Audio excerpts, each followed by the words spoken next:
نحمده ونستعينه ونصلي على رسوله الكريم أما بعد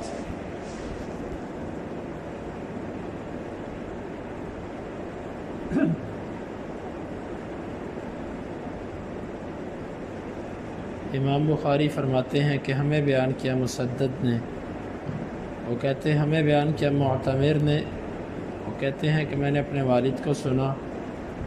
وہ کہتے ہیں کہ مجھے بیان کیا ابو عثمان نے عبداللہ بن مسعود رضی اللہ عنہ سے، وہ کہتے ہیں من اشترى شاة محفلة فردها فليرد معها صاعا من تمر،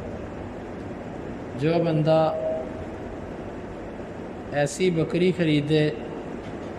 جس کا دودھ بند کیا گیا تھا، فردہا پھر وہ اس بکری کو واپس کر دے،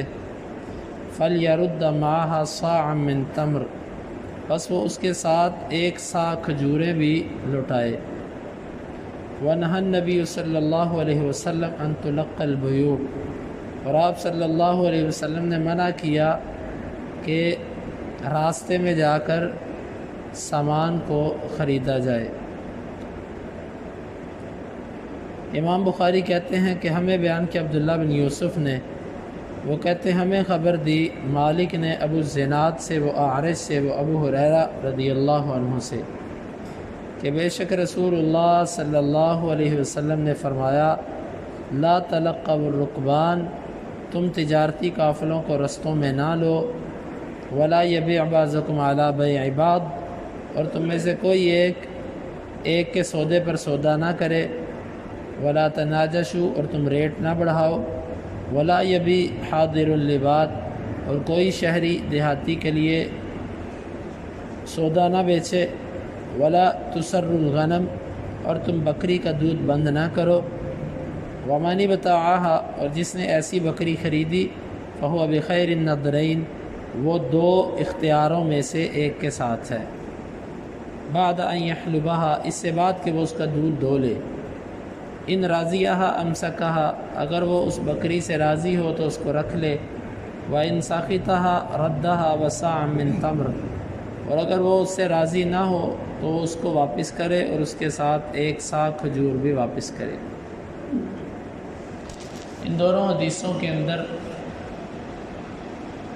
اس کو محدثین کی اصطلاح میں حدیث مسرات کہا جاتا ہے، یعنی کہ وہ حدیث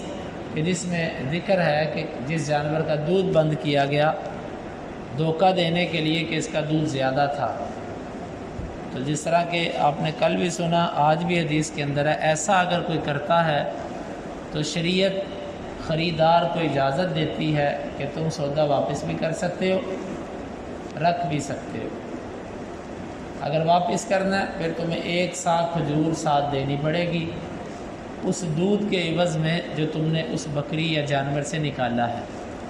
اس کے عوض میں تمہیں ایک سا کھجور دینی پڑے گی۔ اور دوسری بات اس حدیث کے اندر یہ ہے کہ تم قافلوں کو نہ ملو۔ اس حدیث کا معنی یہ ہے کھیتوں سے، دیہاتوں سے منڈی کے اندر بکنے کے لیے سودا آ رہا ہے، کچھ وپاری ایسے ہوتے ہیں کہ وہ راستے میں ہی سودے کو خرید لیتے ہیں،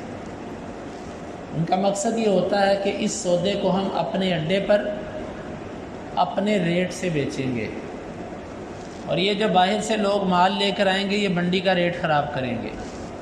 سستا بیچ جائیں گے،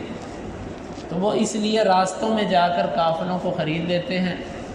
فون کے ذریعے، ویسے ملاقات کے ذریعے۔ نبی صلی اللہ علیہ وسلم نے اس سے منع کیا، آپ نے فرمایا یہ کام نہیں کرنا، اس سودے کو منڈی میں آنے دو، اس مالک کو خود پتہ ہوگا کہ منڈی میں کیا ریٹ چل رہا ہے، اگر کم ریٹ ہے وہ اس پر بیچے گا، اگر زیادہ ہے تو وہ اس پر بیچے گا۔ تم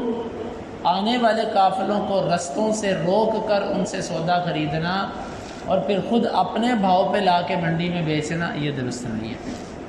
بعض دفعہ تو یہ دیہاتیوں کو نقصان پہنچانے کے لیے ایسے ہوتا تھا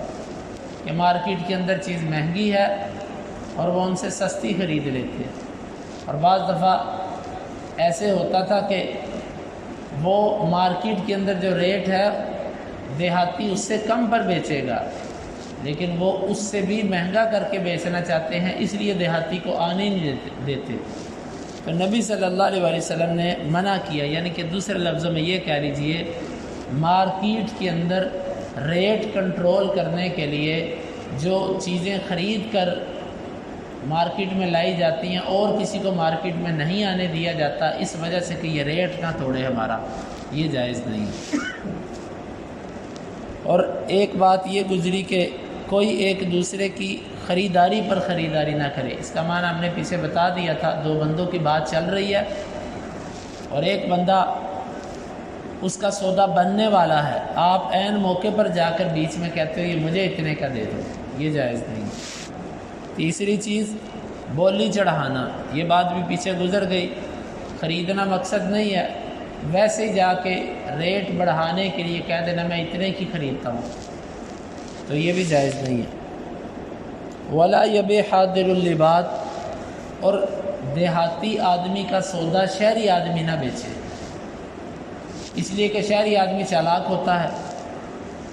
وہ دیہاتی آدمی کا سودا بیچے گا، اس سے شہر والوں کو نقصان ہے کہ وہ مہنگا کر کے بیچے گا، اپنا کمیشن اور سب کچھ رکھ کے بیچے گا، اس سے لوگوں کو سودا مہنگا جائے گا، نقصان ہے۔ تو دیہاتی اگر اپنا سودا خود لا کر بیچتا ہے تو ظاہر ہے کہ اس کا ریٹ اتنا زیادہ نہیں ہوگا، تو اس سے پورے علاقے کو فائدہ پہنچے گا، اس لیے آپ نے منع کر دیا کہ کوئی بھی شہری جو ہے وہ کسی دیہاتی کا سودا فروخت نہ کرے۔ تو یہ احادیث ہیں، آگے حدیث مسرات انشاءاللہ العزیز اس پر کچھ گفتگو وہ کل کے درس میں آئے گی۔ اللہ رب العالمین سے دعا ہے کہ وہ ان احادیث کو سمجھنے کی اور عمل کرنے کی توفیق عطا فرمائے۔ اللہم انفعنا بما علمتنا وعلمنا ما ينفعنا وزدنا علما، وآخر دعوانا ان الحمد للہ رب العالمین۔ حدیث نمبر 2149 اور 50۔